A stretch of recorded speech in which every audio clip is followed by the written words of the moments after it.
Welcome to Crying Out Cloud, the podcast that will make you laugh, cry, and reconsider all of your cloud security fears. Today, we have a very special guest joining us to dive in deep into detection engineering, the world of threat research, Igor Andriushchenko. Igor is currently the head of security at Lovable. Before he was helping the world vibe code, he was the CISO at Sana, Tevelox, and Digital Route.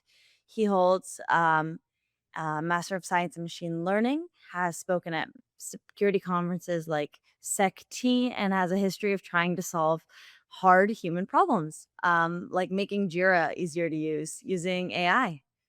Yes, sounds about right. Cool. We like to start it off with something called Cloud Confessions to get to know the person a little bit. So, are you with us to do Yeah, it? let's go. Let's do it. Okay. First one. On LinkedIn, one of your endorsed skills is being lovable. I'm curious what that means to you and if it's a hard requirement for your engineering and security teams. I mean, social skills are a big requirement for security engineering nowadays, in my opinion, because there is so much that's going on in the industry around each company on each developer's laptop, and we work with some of the most amazing talent in the world, right? And then, of course, we have to be human beings in this. We have to try to understand everyone's point of view, how people are solving problems, and try to meet them where they are or help them find a better way to be where they are, a more secure way. So for that, sometimes it's hard security controls, and sometimes it's just power of persuasion, or just talking, power of conversation, where we just talk to a person to about some problem and how we solve it together. So I think being lovable is one of the important security skills nowadays. So, what is the cybersecurity vibe in Sweden? That's the first question. And what is the high tech scene in Stockholm like generally? Right. That's a great question. So before moving to Stockholm back, because I've lived in Sweden on two occasions. So from 2016 to 2021, and then from 2024 until recently, until now, I'm still here, still living in Stockholm. And when I was leaving Stockholm for the first time, I moved to Montreal to work at Shopify. So across the pond, so to say. And of course, there was a big difference. There was a big difference back then between cybersecurity vibe and general, like, kind of more Americanized Silicon Valley company versus any Swedish company at that point. And the vibe was, the Silicon Valley companies, they push hard, they work hard, they go above and beyond to achieve their goals. And in kind of Swedish workplace, it was more about kind of reasonable, doing work very well, of course, but also remembering that there is life outside of work. But then when I came back, I feel like there was some change happening, probably driven mainly by AI and also like just normal human ambition, where people just want to do more, and they like. Of course, there are some conventions about working reasonable hours and spending time with the family, and of course, no one cancels that. But also, there is just human willingness to make impact in the world, impact in the technology, impact in the industry where you're working, and I think AI has given people that opportunity. So with how quickly everything is changing, you could notice, hey, if I work a little bit more hard and sacrifice probably temporarily or permanently some of the other areas that I've been spending my time on outside of work, probably I can make a bigger impact and be, for some people, more fulfilled version of myself, or do something that matters in that particular domain of technology. So since then, since 2024, the tech scene in Stockholm sort of exploded. There are so many AI first companies, and I think we can attribute that to a very strong education scene in Stockholm. We have some of the best European universities here, some really good alumni from companies like Spotify, Klarna, and others. So it all kind of reached a critical mass, and then suddenly there is like tens of startups that raised sufficient rounds, that embraced Silicon Valley VC mentality, and been doing something, trying to change trying to not just incrementally change the field, but more like trying to leapfrog and build something completely new, unseen. And of course, one of such companies is Lovable, where I'm at now, and kind of been able to do my life's work here, and this has been such a fun ride so far. Oh, it's interesting that like AI basically allows you to do, I guess, more with your time than it basically makes the work aspects, in theory at least, be more significant, I guess. Yes, probably. But it's also interesting that, I've been discussing this with some peers in the industry, that while AI gives us ability to do more, the expectations are also rising. And I feel like, hey, the moment I'm not working, somebody else does. And the moment my AI agent's not working, let's say I'm sleeping, but what if somebody else's AI agents at this time are solving the same problems that I will be solving when I wake up? So are we getting left behind? So I think the massive fear of missing out, fear of competitors over executing companies that people work at, drives them to working like insane hours. Like, I think that's the trend around the globe. So AI is supposed to be a savior for for humanity, but so far, I wouldn't say we becoming slaves to AI, but this moment there is some duality to it, right? The amazing technology on one hand, but also crazy expectations, and feeling that right here, right now, and this year, like it's the future is being made. On a lighter note, what is your favorite Swedish treat? Wow, favorite Swedish treat. Oh, we have right now in Sweden, in February, there is it's a semla season. It's called semla. It's this bun made of cardamom bun. You cut it in the middle or like closer to the top, and you fill it with almond mass, like something like crushed almond with sugar, and you put a lot of wiped cream on top of that mandel mass, and then you close it as a hamburger with a lid. And then you cannot eat it normally. You eat it like your entire face is in white cream, obviously, but it's so good. I had a year when I had semla almost every day, and it didn't do well to my posture, I think, and I gained some kilograms. So you have a tool called that you developed once called Supercharged. Can you tell us a bit about what it does? Yeah, that was a fun side project that started with me working in engineering leadership for some time from security perspective. Of course, seeing how teams work together and realizing that back in the day, it was before AI, right? But back in the day where teams are collaborating, they were dealing with very incomplete work descriptions, they were running in different directions. So my thought was like, okay, what if there was a kind of an tool or oracle or a thing running in everyone's where the work happens. In that case it was Jira, um, which checks the quality of each work item is created. And then when the work item progresses through different stages, let's say it stays in the backlog or it's picked up by people, it also keeps track on changes and how it tries to identify any blockers, any places where it's stuck and is not progressing or is like moving between the states, and trying to identify the different patterns of not efficient work per se. And of course, it used AI, and it was first version was released 2020. So I remember distinctly using GPT-2 first, and it was just a pure autocomplete of sentences. You cannot just give it a question or give it a text or anything. It was just like you give it a sentence and it just autocompletes the sentence itself. So it was useless. Back in the day, it was useless. But then, of course, with GPT-3, 3.5, 4, it became more and more interesting to use. So, I mean, that tool has been probably before its time a little bit, but it was an interesting approach, in my opinion, kind of bringing AI to where it can solve some problems very early in the day. You also built a Scrum Meister app with your brother Maxime, right? Correct. Who's the better coder, and how is it like working with your brother? He contributed to the original idea and then acted as the advisor to some sense. In some sense, today he's actually a professor, or like he's a group leader at one of the German universities, and he specializes in AI safety and security, which is incredible. And we arrived to the stage completely on the separate tracks, and I would have never imagined we would be so close in the industry, but also so far away. So he's in academia, right? I'm in the industry, but we're both looking into AI security at the end of the day.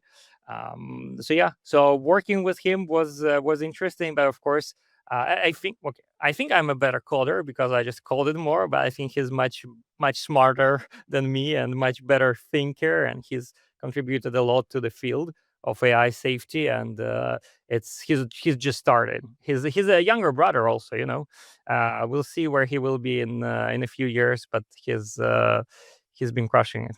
So speaking about security and bringing us back to your role as CISO, um, if you were a vulnerability, what type of vulnerability would you be? Wow.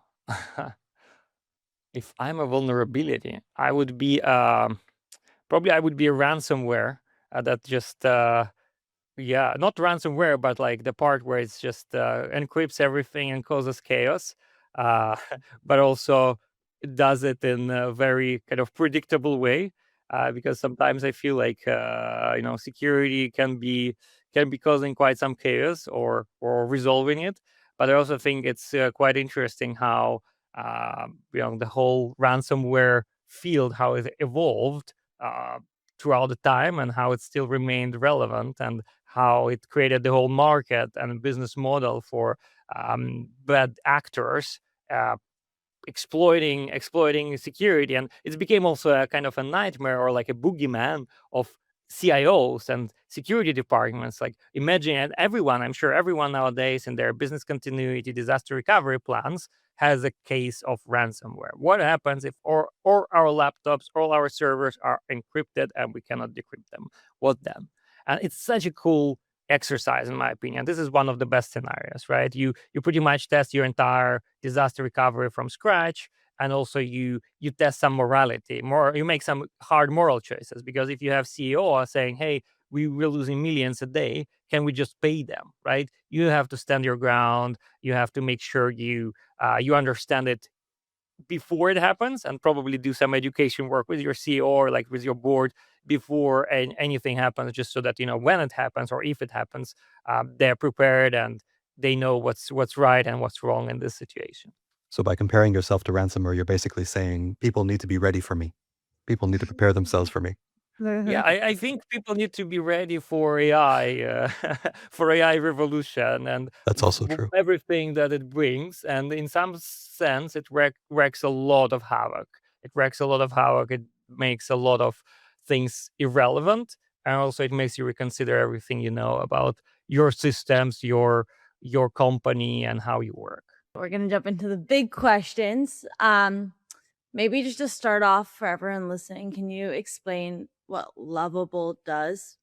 And maybe on the way, explain how you define vibe coding, or if there's maybe a more fitting term to describe what you're doing.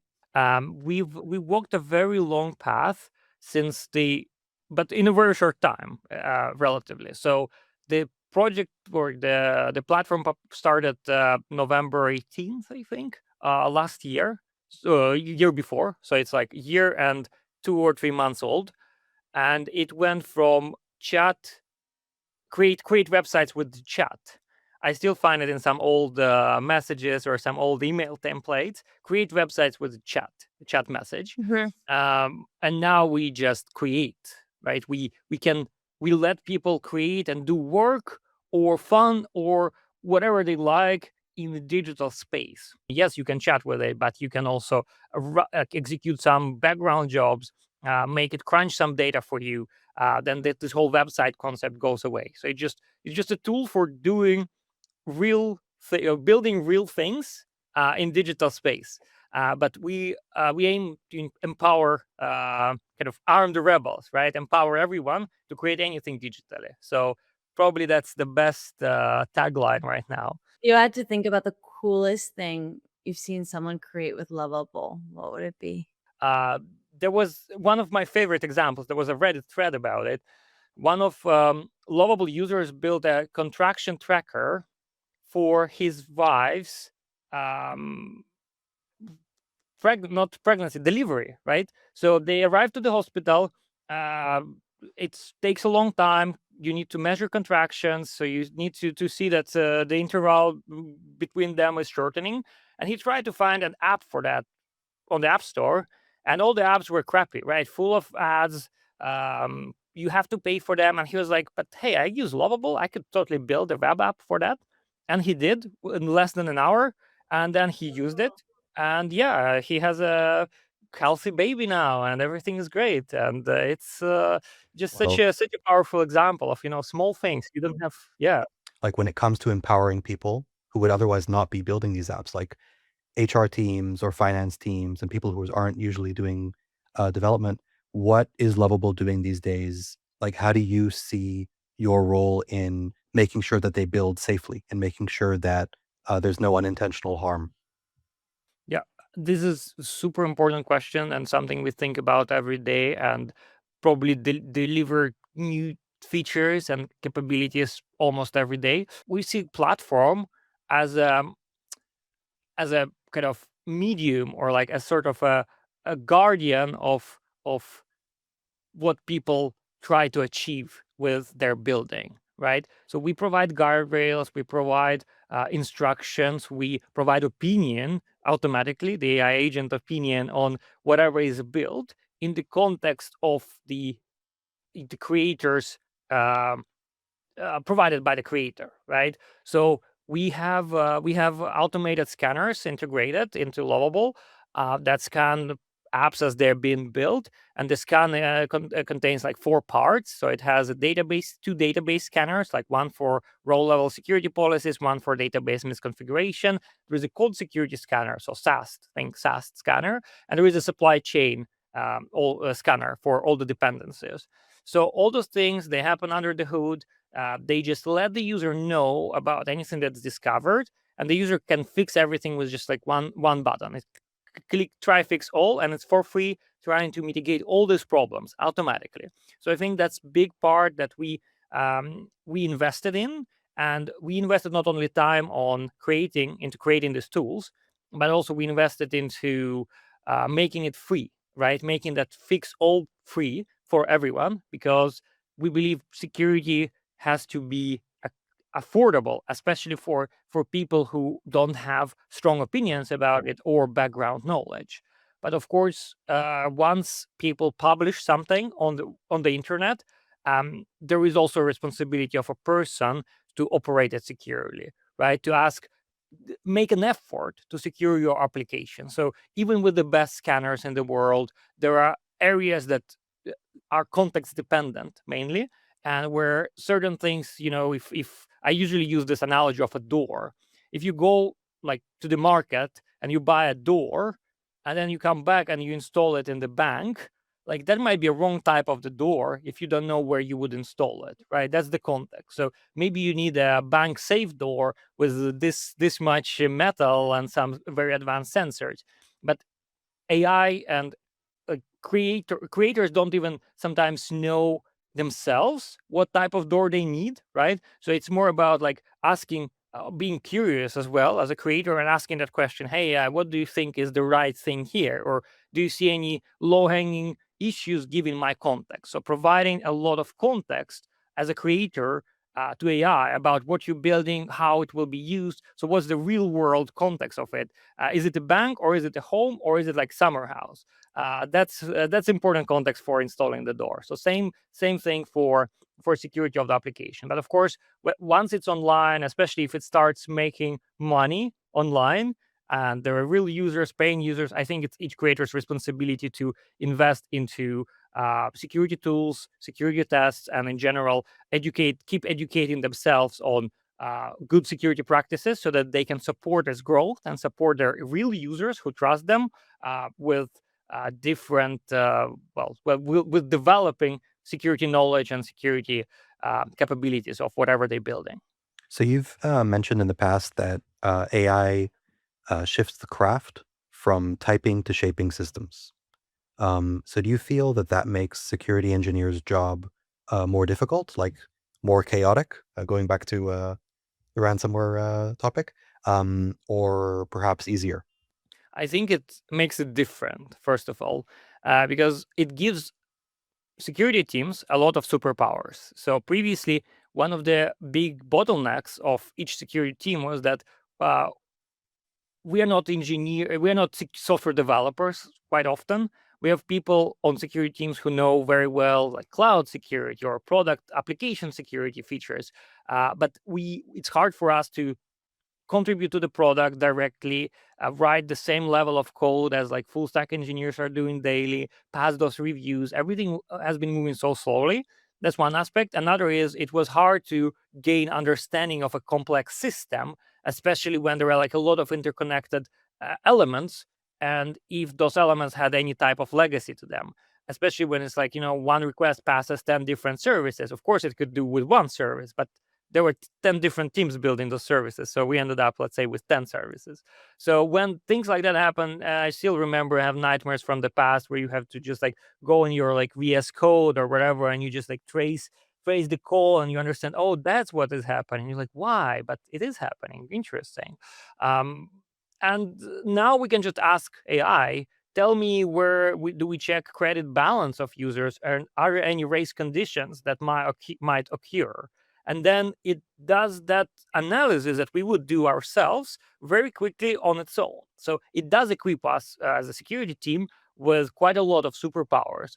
But now the problem with that is that developers at the same time, they also gain the same superpowers, and now they can create so much more code. So the problems come not from developers, but from the rate of change and churn and new features and just changes made to the code, so that you cannot possibly as a human being keep up with the changes. You cannot review PR diffs from last day or something like that. It's too much. But when you have that situation, I think, and this is something you've also spoken about, like what comes into play is guardrails and having good guardrails for secure AI. So, what does that look like? Is it do you block it? Do you implement a bunch of nudges? Like, what is good AI guardrails look like? With AI guardrails, I learned probably not the softest way that AI also enables velocity and velocity of shipping. Developers used to be very sensitive. They previously were very sensitive to anything that intervenes with their development flow and anything that slows them down. So now the expectation on velocity has probably 10x in terms of like it became 10x more fast. And that in turn leads to expectation on no disruptions, no hard blocks. It also makes it 10 times stronger or more kind of critical. And what it means is that any type of hard gates that you add to AI assisted development, kind of the perceived slowdown from them feels absolutely overwhelming for developers, right? So, of course, the right way to deal with it, that we found, is having a lot of soft guardrails, but in many places, so that if you commit something to your PR as a developer, and then 10 different checks start screaming at you without blocking you from merging, probably, or just like soft blocking you from merging, like your PR looks bad and then you have to click bypass all their checks and rules, you can still merge it. If you are in rush or you believe these checks are nonsense, you can still do it, but it just you feel bad about it. And it's important that it's like the key concept of security, defense in depth, where you have just like a layer, like an onion, and this is just onions of checks, right? They could be having some overlaps just for redundancy,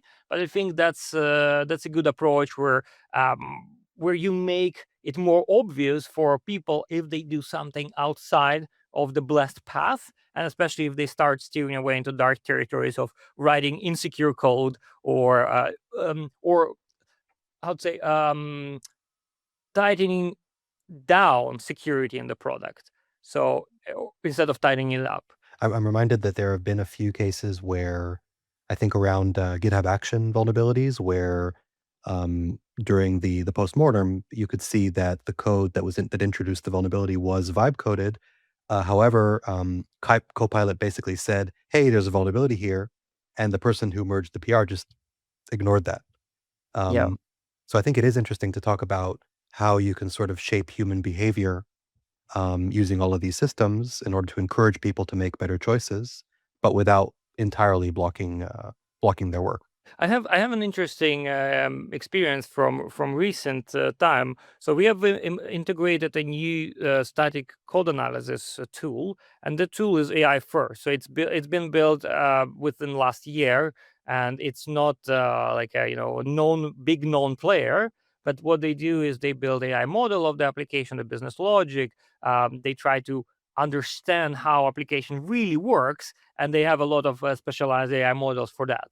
And then what you get as the suggestion in the PR from the tool is almost like a security review engineer comment saying, focusing on the higher level picture and like business logic, potential misuse, potential kind of anything that can impact business negatively. And not only that's a good part, right? So it has pretty good true positive rate, low false positive rate. It's very friendly to use, but the most important there is that it also establishes some sort of dialogue between AI tool and the developer. So Hmm. imagine the guardrail that you can comment, you can provide comments on, you can provide additional context to it. So you can say, yes, you're right that it sounds fishy, but here is the extra control that you don't see because it's in another repo, or here's an extra control that you don't see because this is accepted risk and this is how we think about it. So the next time the tool, when it scans, it will take it into account, and then it will maybe lower the severity, maybe it references it in some way saying, we know that it's accepted risk, but we still urge you to consider it because maybe it's not the risk you want to accept, sometimes even like that. So once you create the guardrail that are more intelligent than just like dumb checks in a way, you create some sort of collaboration. This is a very kind of low key collaboration. It's not like people are constantly, chatting with their security AI or something, but it's a nice, soft soft guardrail with extra value if you. Because it creates like a feedback loop. Exactly. It creates a feedback loop, and then people feel more committed to using that guardrail, not ignoring it. In some cases, just having that dialogue and just having that interaction makes probably the developers think more about security, which is probably a good end result. You had talked about that failing teams have poor practice of describing work. And I think that it goes to this kind of pattern of like documentation, almost like not in an old school connotation of documentation, but like kind of giving this framework for the work they're doing and the expectations. I think documentation is an interesting topic in AI because I've read, I don't want to put any shade or anything, but the other day I was trying to secure a Claude bot, the Claude bot, aka Mold bot, aka OpenClaw, aka TBD, whatever the new name will be in a couple of weeks, probably.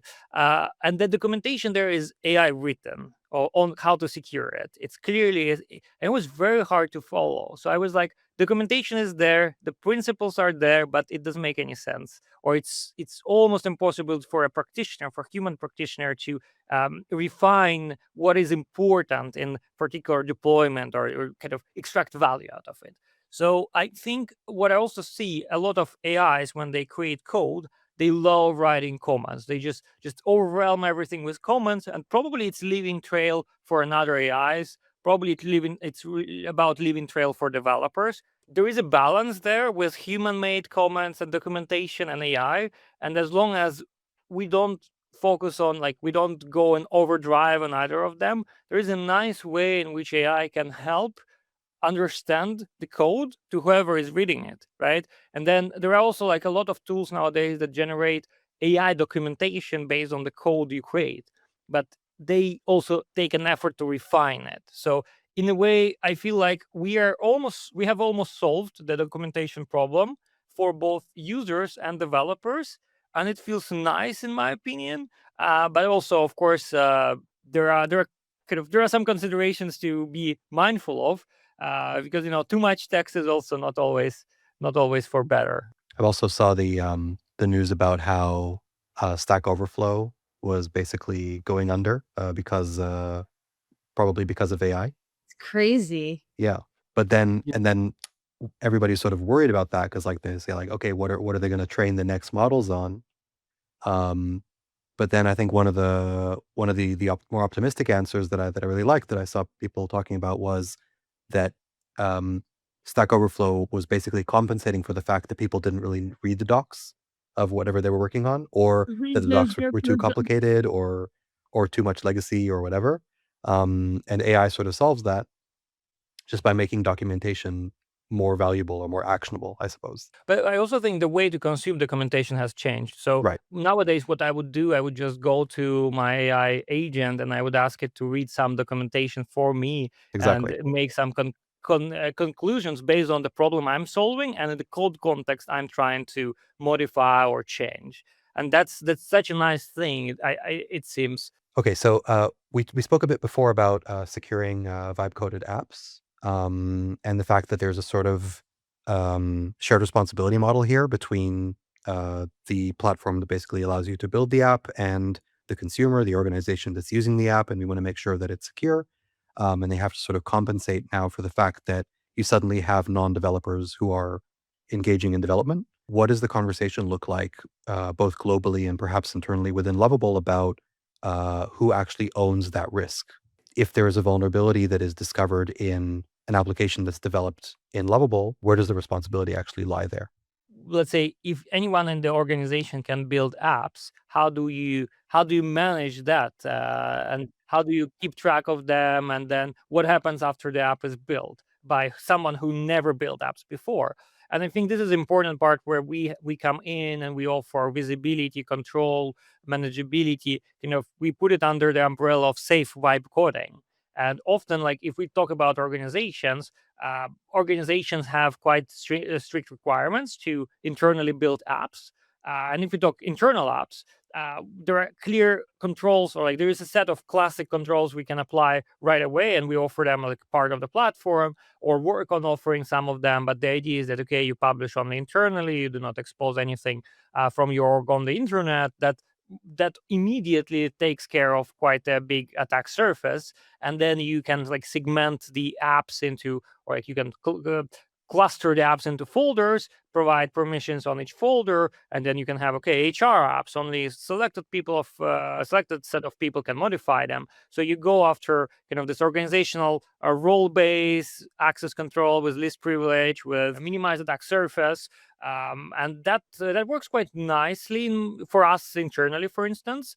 And then, of course, if you go after publishing, there could be some controls that add some guardrails on publishing something externally. It could be fully disabled as a function of a platform. Like people cannot publish Lovable apps externally on the internet, or it could you follow some sort of review.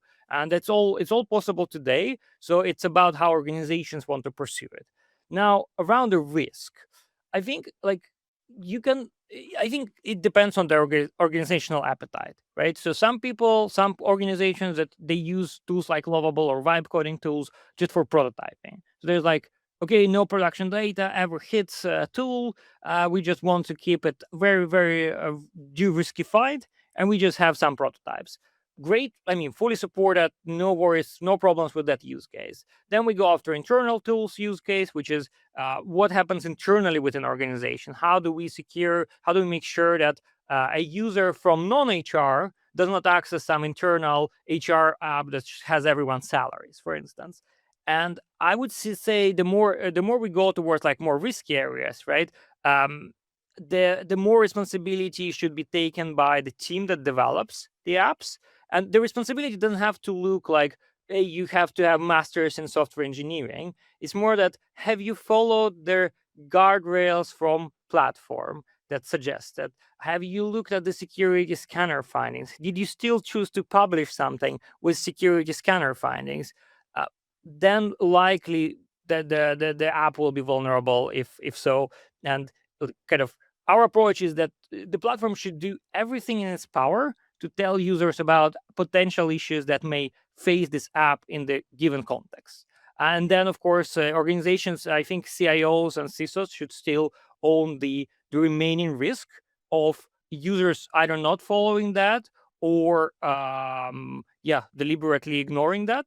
And overall, like I've heard so many thoughts recently about this general verification concept. I think Daniel Missler talks a lot about it, that success of AI generated apps or AI generation in general of like code or creation is about ability to verify whether whatever is generated conforms to some standards and requirements that a creator has in mind. So like you tell the AI, hey, update this button, make it say hi instead of hello.